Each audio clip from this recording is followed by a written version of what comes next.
All right, today we are diving deep into the future of retail. And look, if you think this is just about some stores closing down or online shopping taking over, you're only seeing the tiniest tip of the iceberg. The reality?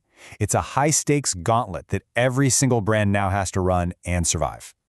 I mean, just think about it for a second. Haven't you noticed? The way you shop, the prices you're seeing, even the brands you've trusted for years. Everything just feels like it's in constant motion. Well, there's a really good reason for that.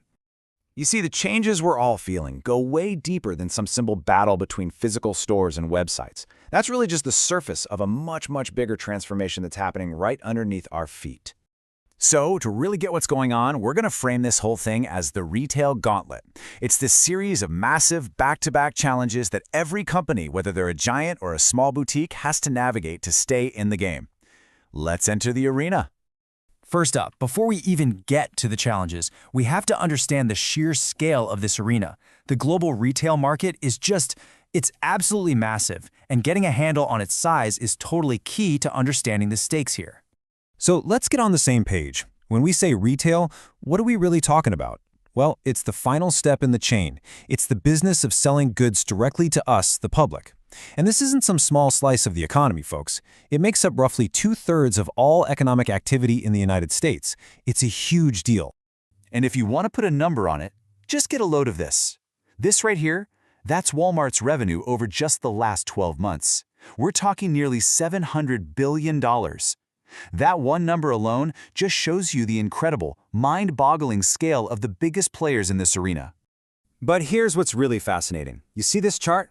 Even with absolute giants like Walmart and Amazon, the global retail market is surprisingly fragmented. I mean, look at that.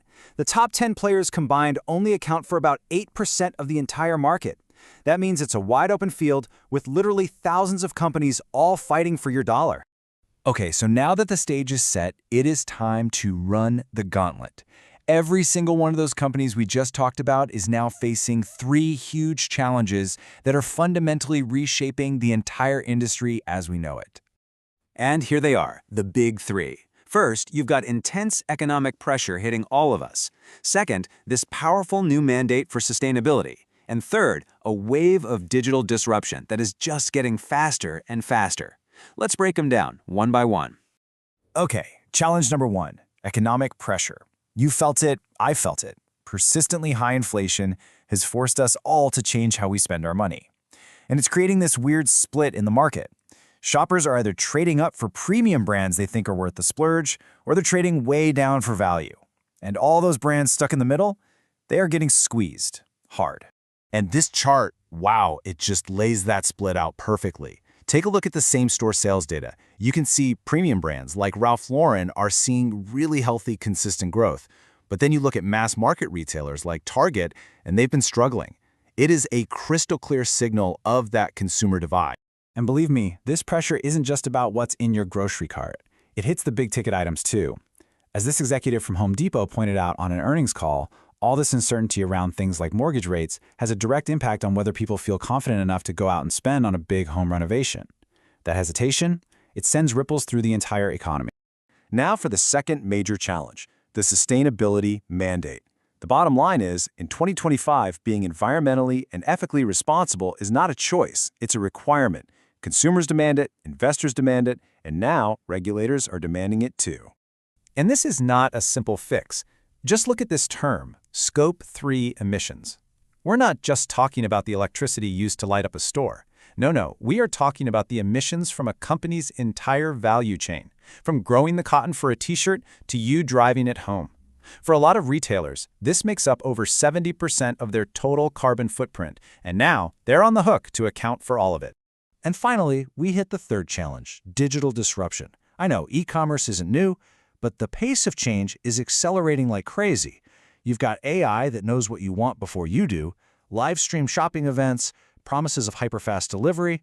It's forcing every single retailer to rethink their entire business from the ground up. So, faced with this absolute gauntlet of challenges, how are retailers fighting back? Well, they're not just sitting there. They are literally rewriting the playbook with brand new strategies designed for this new arena. One of the most important new plays is this hybrid model, what people call bricks and clicks. It's all about merging the best of both worlds. The physical stores are becoming these experience hubs and super convenient pickup points. Just think about how Target now uses its stores as mini warehouses for online orders. At the same time, the websites offer an endless aisle of selection and collect all that valuable customer data. The line between shopping online and offline, it's basically disappearing. And while all that's happening out front, there's a revolution going on behind the scenes in the supply chain.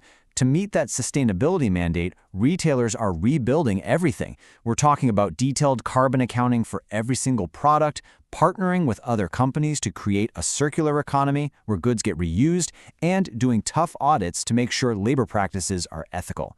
It's a complete overhaul from top to bottom. Okay, so we've been talking a lot about these high-level corporate strategies, but let's bring it back down to earth. What does all of this actually mean for you? How does running this gauntlet actually change the way you and I shop every day? Well, it's changing pretty much everything. You're seeing the rise of things like live stream shopping, where you can buy products from influencers in real time. You're seeing companies scrambling to figure out 30-minute drone deliveries.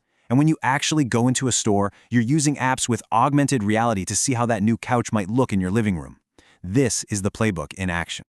So, with all this chaos and all this innovation, a pretty clear picture is starting to emerge of what it actually takes to win.